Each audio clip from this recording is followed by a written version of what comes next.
Diminish yourselves, shrink yourselves, जोर से बात मत करो, जोर से हंसो नहीं, बराबर बैठो, एक तरफ से बैठो, ये कैसे बैठे हो, इतने रन मत करो. There are studies that says that if a boy and this is not just Indian, okay? Don't think that Western countries are any better. Patriarchy, gender inequality is there everywhere. So I did this Amsterdam course last year. 22 participants from 20 countries around the world. Okay, 19 participants are women. All of us are talking about the same gender issues. Even people who have come from London, Canada, Australia, the so-called developed countries, they also face gender inequality as well.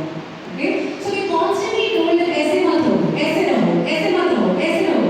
So slowly what happens is as young girls, we feel that because we want this approval from our parents, we are ready to sacrifice whatever we want and we adjust. We adjust. We adjust. Okay. Otherwise, you are being labeled a rebel. Right? Oh my God, this girl, I just don't know what to do with this girl. मेरी बात सुनती नहीं है. Right? And then you feel that shame that comes up with you. You don't want to be the problem maker in the family.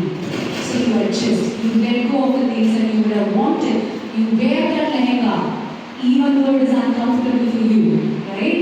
A lot of sex ed classes, I'm sure all the schools are doing good touch, bad touch, right? I know it is a good start, but I feel that we have to go beyond the touch. Because a lot of times sexual abuse happens without any touch. Some random uncle coming and showing pornographic material to the child is sexual abuse. There's absolutely no touch involved. How do we teach our children about that? We teach it from that food. जो 1 साल की बच्ची बोल रही है, मुझे बस से मम्मा मेरे टमी भर गई, you know, I don't want to eat more. And he say, नहीं आपको नहीं पता है, आपको एक और रोटी खानी ही पड़ेगी. What is that? What is that? We are telling the child is saying, I know my body. My stomach is saying my stomach is full. I get these signals from my body. And we are telling the child, don't listen to your body, listen to me. Because supposedly, by being their mothers, we seem to know better. We assume that. Whereas, if you had told the child, okay beta, you're done, it's fine. What will happen? The child will start trusting their bodies better. So next time, there is some random man who comes and touches the child, and the child feels that, oh, this touch doesn't feel comfortable to me. The child will be able to look at the man and say, don't do that, I don't like being touched. But what are we teaching? We are teaching that no, adjust. Right? The child is saying, I don't want to. A guest comes. What do? We say, oh, you're such a good singer. Come sing that song in front of the guest. The child will be like, oh my God, मुझे नहीं करना है. I'm not feeling comfortable. Don't use me as an object to get that applause that you're such a good mother. What do? We say, no, do it. So the child is saying, I'm not comfortable. Listen to that child. Give that child that autonomy. Learn to respect the child even though the child might be like this size. The child is a fully functional, intelligent human being. The child knows everything. I'm not saying that, okay, the child is going to ask ice cream, am I going to give ice cream? No. I'm saying give the child healthy options, but let the child decide how much, when it wants to eat. She wants to eat herself.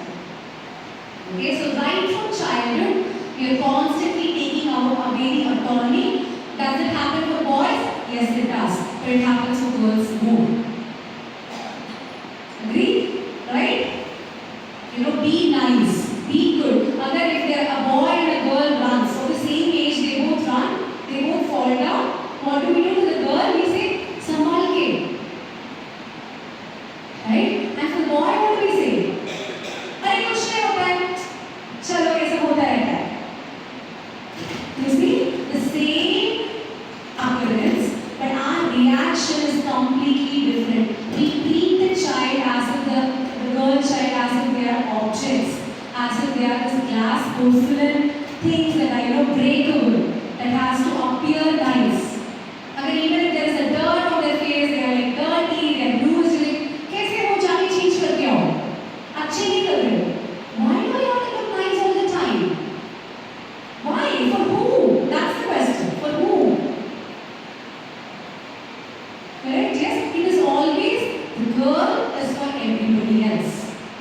are brought up to be good girls.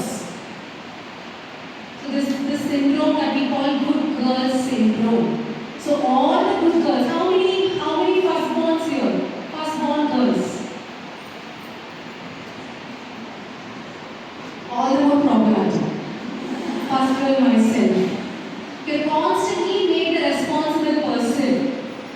Right from young on. So I told you, right? My example where at 6th standard I learned to cook a full course meal. My younger sister, she learned it only when she was in college. Okay?